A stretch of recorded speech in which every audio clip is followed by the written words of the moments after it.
The following program is rated U for universal audiences and is considered suitable for listeners of all ages. This is a presentation of Dream Realm Enterprises, where dreams are our reality.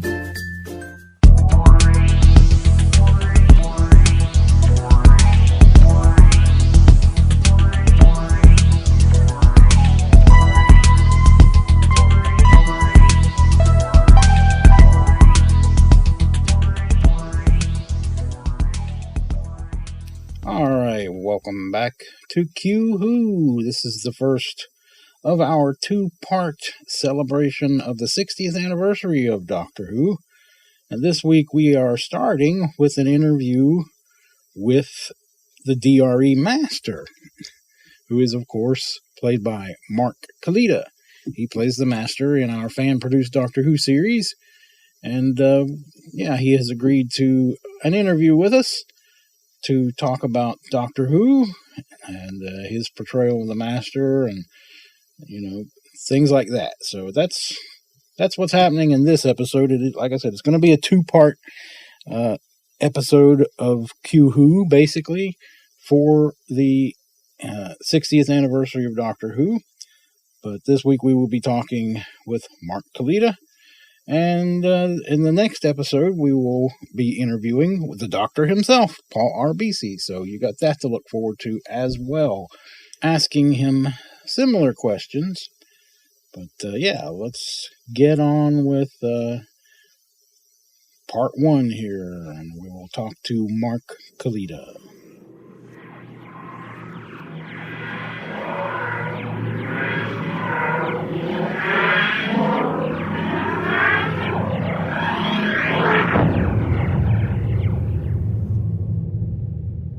Okay, and welcome to Q-Who, Mark. Thank you for having me. It's great to be here. And wow, 60 years of Doctor Who. What a special occasion. I honestly never imagined that after all of these decades, Roger Delgado would have eventually become me. Yeesh. How the mighty have fallen, huh? All right. The first question is, what or when was your introduction to Doctor Who, the TV series? I want to say I got into Doctor Who probably sometime in either 1979 or 1980. Doctor Who was on our local PBS channel, Channel 11, at 5 o'clock in the afternoon, which coincidentally was when I would usually have my after-school nap time. I was in grammar school at the time. And one day, my dad wakes me up because he'd seen some of it in the weeks beforehand and told me that I should check it out. Well, the first mistake was getting me up from my nap, so I already wasn't in a very good mood. And I'm watching this show, and one of the first things I saw, it was Robot, Tom Baker's first episode, coincidentally. So one of the first things I see is this giant robot that looks like it's been made out of garbage cans. And I'm already looking at this thing pretty suspect. And so finally the Doctor appears, and I'm looking at this really weird guy with these big eyeballs and these giant teeth with the floppy hat and the long scarf. And I'm thinking, okay, what kind of craziness is this? And I basically just kind of sat there and watched for a while. And I don't think I made it through the entire episode. I told my dad, I'm like, yeah, more for you. I'm really not interested in this, thanks. But that was going to be a temporary situation. A couple years later, Doctor Who got put on Sunday nights at like 11 o'clock. And I stumbled across it after watching like Dave Allen at Large and Monty Python, I think is what they were showing at the time. And so Doctor Who comes on. Tom Baker is still the Doctor. I had no idea at the time that there were other Doctors before him. And I believe Genesis of the Daleks was being shown that night. And the Daleks first came on, and I was just like, oh, all right, we don't have garbage cans walking around talking this time. This is cool. So I started watching, and I think I actually finished, I think that was a two-parter. So I finished that and decided to watch again the following week to see how that turned out. And I thought, all right, well, this is certainly better than the last episode. So I stuck on for a little bit longer, and Revenge of the Cybermen came on after that. And I thought, oh, all right, we got all kinds of interesting creatures and aliens running around now. All right, you have my attention. I'm going to watch a little bit longer. And then obviously, the Doctor got a hold of his TARDIS, and I got to get the whole, oh my gosh, it's bigger on the inside than the outside moment. And I just started watching, and before I realized it, I was hooked. What is the appeal of Doctor Who for you? I think the appeal for me of Doctor Who is that it's very much an anything goes kind of show. It's like the ultimate escapist show. With the TARDIS, you can go literally anywhere in time and space, and you're not limited to just being stuck on Earth. Even though I later learned that the Third Doctor spent a lot of time on Earth, and certainly the modern Doctors have a tendency to spend a lot of time on Earth. But it was just, you had such an open landscape to play with, and I liked the historical episodes. Those were always a lot of fun. To me, every bit as good as the alien planets that the Doctor would visit. And it was just particularly cool for me to see the Doctor interact with both historical figures and fictional historical figures, and just trying to think about different important points in history, historical events, and on some of them to see how the Doctor in some way may have influenced them. So that was always interesting for me. I think that's one of the biggest things I'm hoping for as far as future episodes go. I would love for them to do more historical episodes. That's one of the cool things about Big Finish, is they have quite a lot of those, and I always find those particularly interesting. Naturally, in addition to the places the Doctor can go, there's the fact that the Doctor can regenerate too, which I thought was an amazing concept. So you could literally keep this show going on indefinitely, and I think that was one of the most clever plot devices ever created by any kind of a TV show. And we've certainly had quite a cast over the decades, and that only seems to be getting more interesting now that we're here for the 60th anniversary. And I'm certainly hoping the show will be around for the 70th and the 80th, and well, I don't know if I'm going to be around myself after that, but I'm looking forward.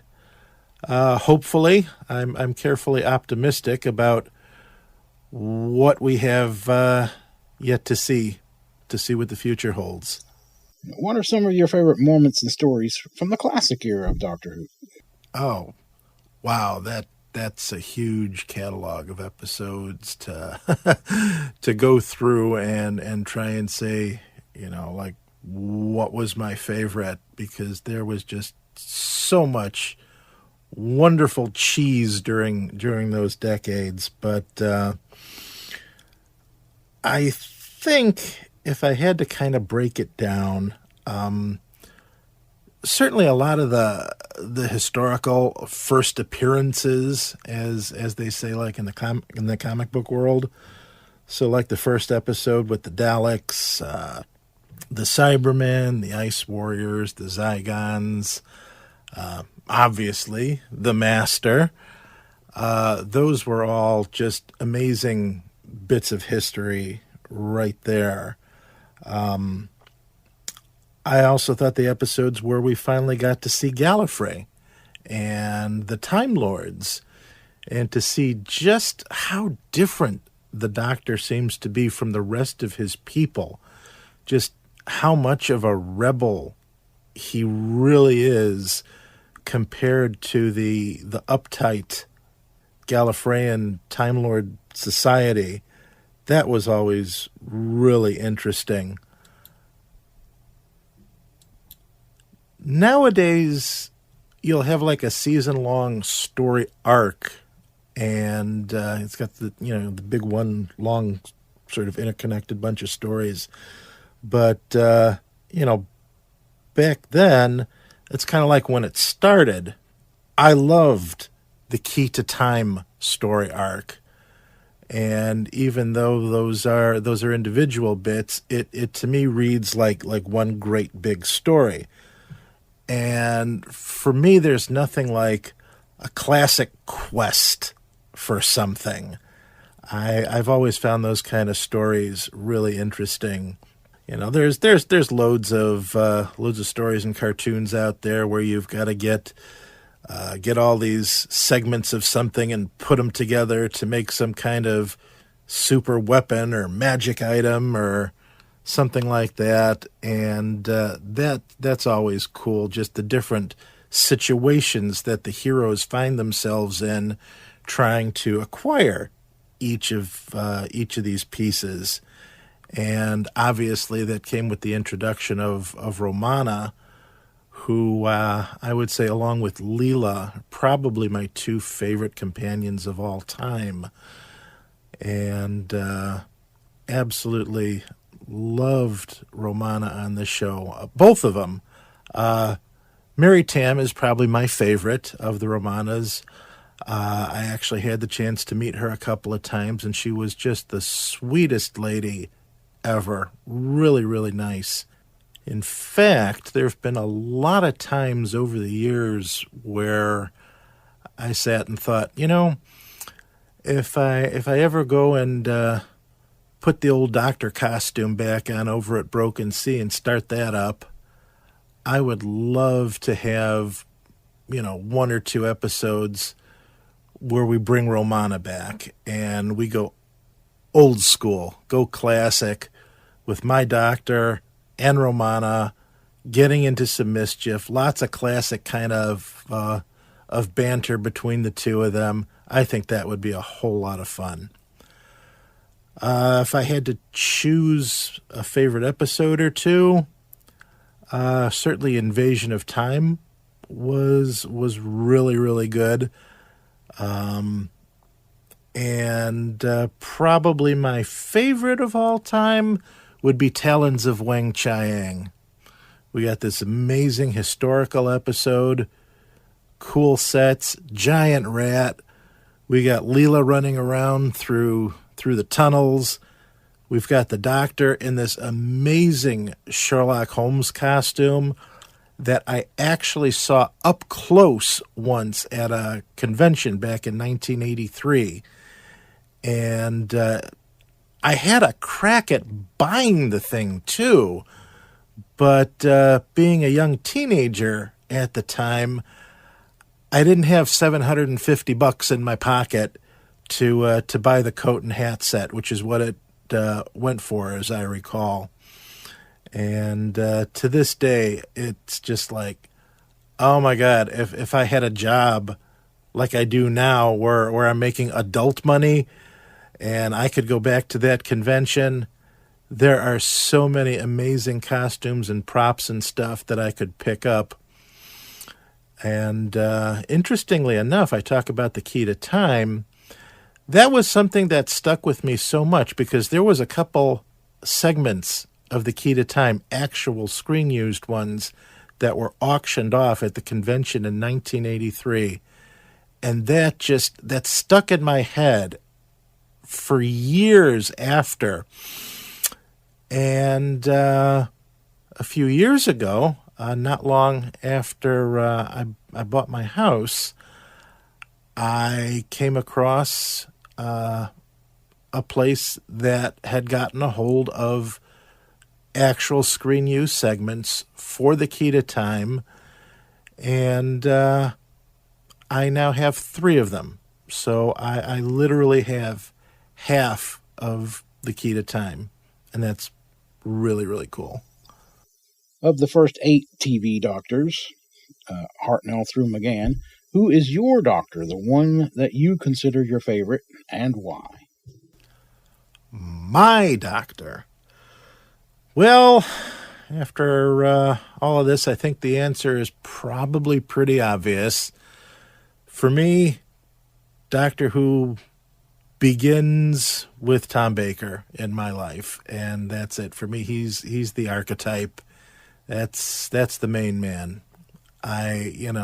When I was able to eventually go back and check out the Hartnells and the Troughtons and the Pertwees and just move along from Baker through Davison and to present, they've all had their individual charm and distinctiveness, but there's just something about Tom Baker. It's just so real. He's often said that when he would play Doctor Who, he wasn't playing a character. He was basically playing himself. And just that realness, I think, is a big part of what made him so amazing. You have actors who try to portray Doctor Who. They try to find the Doctor. And for him, it seemed to just come so naturally. It literally was a part of him. And I think you see that with a lot of actors in certain roles that they're very well known for, that there's a big part of them in the character and the character in them. So it makes it very easy to play, and they play the character very believably. After playing the Doctor in other audio productions in the past, what's it like to play the Master in DRE's Doctor Who series? Playing the Master versus playing the Doctor was for me very, very different. For the 23 years I've been doing audio dramas, I've usually played either some kind of hero or anti-hero, usually a good guy, or at the very least a good guy with kind of a gray area, a really big gray area to him. And, now suddenly I'm going from playing one character to literally playing that character's nemesis. So doing it is a lot different. It's fun, but in a completely different way. Playing the Doctor, there's a whimsicality to it, but in a lighter, more heroic kind of fashion, where the Doctor's out there and sometimes he's goofing around, but he's got an eye on things. He's in control, even though sometimes it seems he's not. And he's obviously working for the greater good in some fashion. Playing the Master's kind of a wild card. I mean, you sometimes exactly what he's trying to do. Other times, he's working on something, but what you think is his ultimate goal might not necessarily be his ultimate goal. So, I think for me, he's a lot more complex trying to play. And that's certainly very interesting. Having grown up with the early Masters, particularly Delgado and Ainley, those for me are like my models for the Master. And if you've listened to the Dream Realm show, you'll notice that my portrayal is very much in that same vein. But that's how I see the Master, the Moriarty-like character, and I like that. I like sort of the suave, sophisticated, elegant villain, a villain who will literally fence with the Doctor, as we saw Delgado do with Pertwee, and someone who's just cool, they're classy, they're badass, they know it, they are of amazing intellect, and, basically everybody else in the universe is less than they are. So there's that wonderful arrogance, which is a lot of fun to play, to try to convey in my performance. And I suppose just in general, it's very refreshing. It's very liberating to be able to say and do things that if you tried to do in the real world would get you either hauled off to jail or killed. So there's a lot of appeal in that for me. And to follow up on that, do you have a favorite moment from your run as the Master so far? Ooh, I like the sound of that, because that implies that I'm going to get to play the Master some more. Excellent. I think certainly I like, as I said, a good debut story, and Good or Evil was one of the most fun Doctor Who shows I've ever been in. I loved the whole idea that the audience didn't know who was the Doctor, who was the Master, and I was trying to purposely play it like anything could go. I was trying not to sound like the classical Master. I was actually shooting more for sort of like a bit of a Hartnell kind of a voice. Then we start kind of seeing that sort of almost like an absent-minded professor starts taking a bit of a turn, and he says to Mina, "What if I want to get impulsive? What if I want to get rich?" And now people start hopefully getting doubts in their head that maybe this isn't the Doctor after all. And it just seems from there, things start taking a darker turn. The scene gets darker. The music gets a little bit scarier. Just the whole overall vibe of the scene starts taking on this increasing menace. And, till we get to the part where, at the end of part one, Mina basically seems to come to the realization that the guy she's with is probably not the Doctor, and the episode ends. And then we pick up with part two, and it's neat because about 7.5 minutes in or something, they're talking, and we hear the laugh. And I get to say those classic words, like no more games. I am the Master. And I remember when I recorded that line, saying that just absolutely sent a chill down my spine. And as a further follow-up, what kind of hijinks would you like to see the Master get up to in this series? What kind of mischief would I like to get up to as the Master? Wow. Well, see, that's the cool thing about the Master, is the fact that, again, anything goes. He's not exactly bound like the Doctor is. as far as having really any kind of moral compass. He can get into anything and pretty much do anything, and it would be largely keeping in with character, however diabolical, which is great. There's a lot of room for craziness, but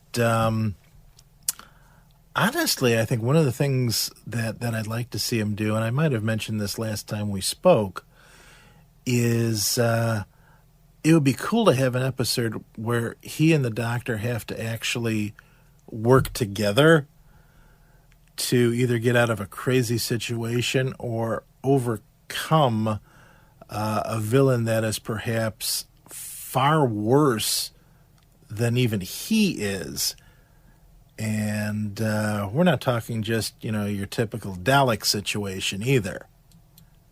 I think it could also be very interesting if the Master went back to Gallifrey in a similar situation, like when the Fourth Doctor went back and claimed his right at a shot at becoming president of the Time Lords, and through whatever trickery have the Master become the Lord President, and to see just what kind of things he would be having the Time Lords do, and what kind of laws he might enact, and what clever, cunning plan he might have as, say, ruler of the Time Lords. How would the Doctor potentially stop him? And while I don't think I could ever pull off the voice, much as I would love to, I would love to also have another team-up story where Missy is brought back, and to have our own kind of Mighty Marvel team-up of my Master and Missy just getting into all kinds of insane situations. That would be a complete blast, I think, to do. So by all means, John, if you want to, get together sometime online and start tossing a few ideas back and forth over the next couple of years, I would be more than happy to see if maybe we could come up with something that's just really interesting and creative. Definitely let me know. I'd love to talk about that. All right. All fascinating stuff. Thank you, Mark, for taking the time to talk to us. We really appreciate having you here to celebrate the 60th anniversary with us. Once again, it's been a really great time. Thank you so much for having me. And I'm looking forward to playing the Master for as long as you'll have me.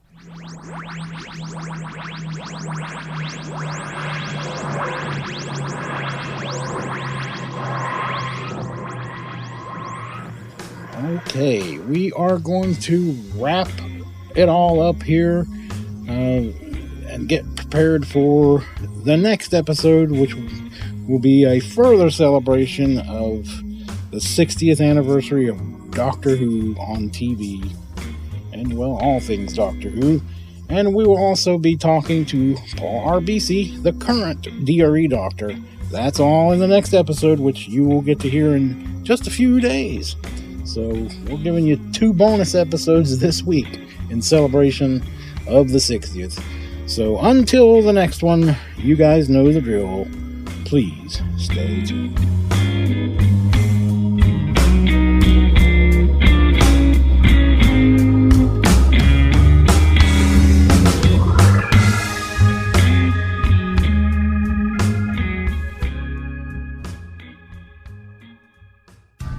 You have been listening to a fan production for Dream Realm Enterprises.